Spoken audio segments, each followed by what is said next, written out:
How's it going? This is Isiah in his backyard edible garden, summer garden.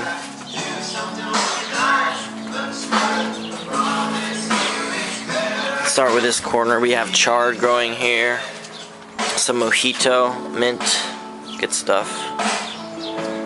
Love putting it in my mojito drinks. Have another mint plant right here. Basil, Italian basil, Thai basil, purple basil. Really good. This is a raspberry plant I need to plant in another container or in the raised bed because I don't know, it's not doing too good in this little small pot right here. Here's a grapevine right here on this side. You can see the grapevine going up. Alright, and this is red Russian kale that has bolted. But these greens are still edible. But they're probably not going to produce much more greens and rather produce more flowers and seeds. Here's my tomato, rows of tomatoes to the walkway into the front. But I planted a lot of cherry tomatoes, and then I planted over here a bunch of bigger tomatoes. I have different kind. I have Roma right there. You can see that. I have a few that aren't doing too well, but as you can see, things like the Super Fantastic Hybrid and the Arkansas Travelers, they're doing pretty good. And might need to get a cage for these. The black carbon, there's some gnarly looking ones here. I don't know if they're doing too good or not, but we'll see. This one finally produced its fruit, so hopefully we'll see more fruit. It's not, seems like it doesn't do well in the buckets as it would in the raised beds, so I'm not sure, but I'm trying out different things and see if they grow well. I have over here more tomatoes. This one's the green zebra. I think it's either a hybrid or I'm not sure. Might be a hybrid or a what are they called? Brain fart. Anyways, what I meant to say was heirloom. Anyways, this is the Momotaro, which isn't really doing well at all. It's dying and it's dead. The new growth is dead for some reason. Must have got like a disease, and it died. So I'm probably gonna put a new tomato in here, or maybe some other plant. And here's a ripe green zebra tomato. As you can see like the stripes. I'm gonna put that on the vine for a while. Keep it on there for a while. And I got the Hawaiian one. These are pretty gnarly looking. I don't even know if they're even supposed to look like this, but this guy's doing alright. And another green zebra. These stripes are pretty cool. But yes, they are ripe green. And so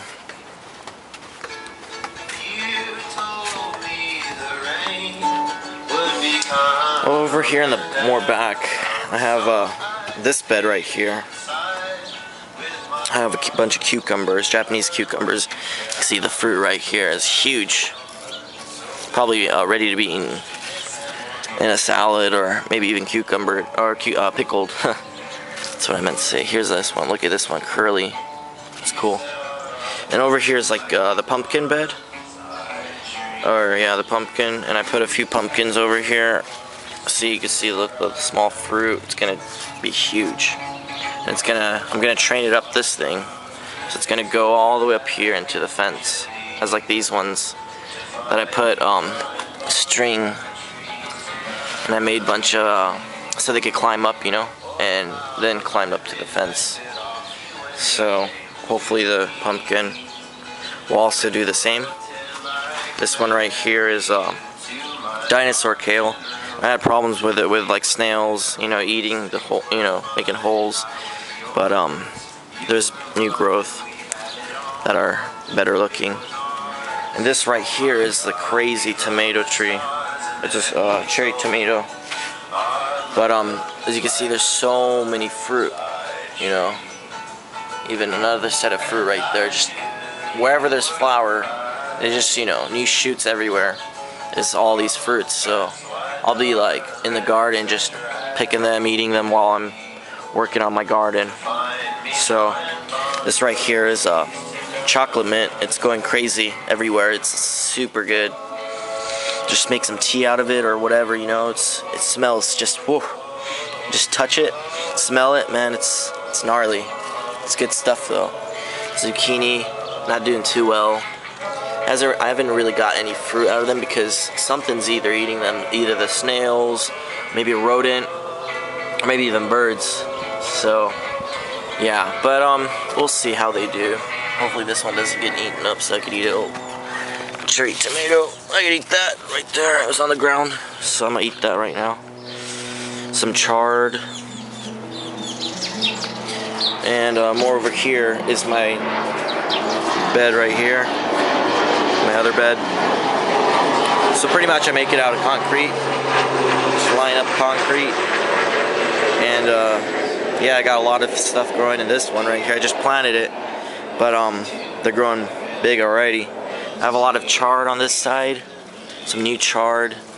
We'll see how they do. Kind of plant them closer because I heard things like chard and parsley, you could just plant a bunch, you know, onions and stuff, chives. But these are chives right here. These aren't onions. These are chives. More chives over there. This is a eggplant right here. I have the French sorrel over there. Stuff is pretty sour. I don't know if the bugs are eating them or not, but we'll see how they do. We'll also have curled parsley, kale, some more chives in the back.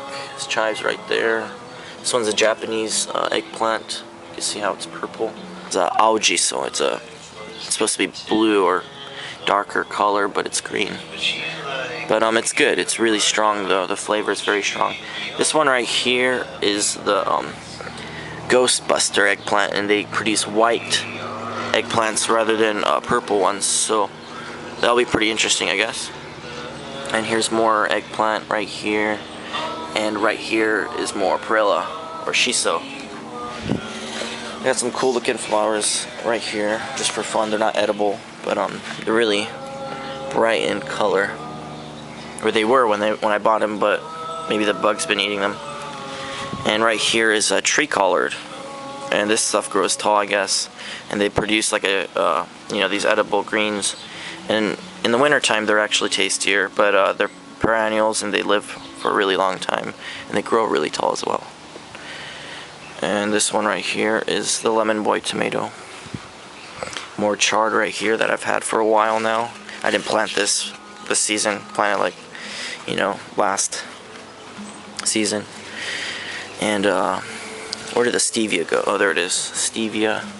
These are really sweet, sweeter than sugar, but no sugar whatsoever. So good stuff for an alternative sweetener. I have more purple basil right here in the, you know, the perimeter of the garden bed. And I just planted this chocolate cherry tomato. I grew them last year. They produced a lot of fruits, so hopefully this buddy will do good. Some more cherry tomatoes that aren't doing too good. They could be doing better, but why not? And this is the Thai basil, really potent. This one right here is the Greek globe, I think, spicy globe. This is good though. And another stevia plant. Right here I got the pickling cucumber growing right here. Another cucumber growing right here. They'll be bigger.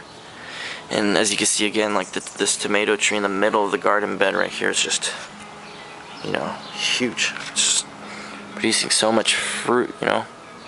It's good stuff. Pick that off, just eat it off the vine. So sweet. Damn. It's like, it is like a fruit. It is a fruit, but it tastes so sweet, you know. I don't know how people can't eat these, because they're so dank. Man, that's good. That's good tomato. And they're ripe orange, so they don't get red like, you know, other cherry tomatoes. They're orange variety. Well, it's dank. And I can't wait to eat all the eggplants and the cucumbers. I got right here a tomato plant right here too, pretty ripe, ready to be eaten. But this one, this guy right here, this tomato plant right here, that's planted right here into this bed right here, the small one. This has been for a while, and in San Diego it's really warm, so it could live, you know. And half of my tomato plants from last year died, but half of them are still alive. Some of them are in the front, and yeah, so I mean, they still live, you know. Just the frost in the winter will kill them, but in San Diego it's really warm. So I have a bunch of starts, lemon cucumber starts, and cantaloupe. So, I'm gonna make another garden bed right here in this dirt that I'm working on, and I will make another garden bed and plant those lemon cucumbers and other plants that have to be planted soon. But San Diego is usually really warm throughout the year, so I'm pretty sure they won't have a problem even if I plant them later in the season. But we'll just have to see, I guess. You know, gardening is just trial and error, doing your own research, and you know, even if half of your plants die, I mean, that's what happens, you know, and you just gotta keep trying. And I also, by the way, put rock dust minerals, azomite, in here, so 50 small essential minerals and different other trace minerals have been put back into this soil, which will produce stronger and tastier plants. And everything almost in this garden is edible. I don't really plant things that aren't not edible. So all these leaves right here, all this chard, you know, good stuff. But we have purple ones, red ones, yellow varieties, you know, the white silver chard, and you know, parsley. So it's good stuff. Just eat healthier. I think right now, especially in America, you know, people just eat shit food. They eat processed food every day almost. You know, I've had that problem too, and I still sometimes will eat processed foods, which are not really good for you. So by having your own garden, you're gonna force yourself to eat healthier. And plus, when you know, it's all organic. Nothing is here is use any chemical pesticides or anything. So, and if I do use pesticides, they'll be natural, you know, from a natural source, something to, you know, natural pesticides, which is not bad as long as it's, you know, doesn't have any chemicals in it and other stuff that's harmful for the environment or for the people. So there's different alternative methods to doing these things too. But I'm learning. I haven't even done it. I've only probably done it for a year now. But you know, it's probably around here, I'm like the only one with a backyard organic edible garden. Hopefully more people in my community, and through this video, people also want to do this on their own, because it's really not hard, you know. These blocks right here cost like 90 cents a piece at Lowe's, and you just make your own little garden bed and plant and get some good dirt, of course. Get good compost, organic one if possible, and put rock dust and maybe some chicken manure and also peat moss and what was it?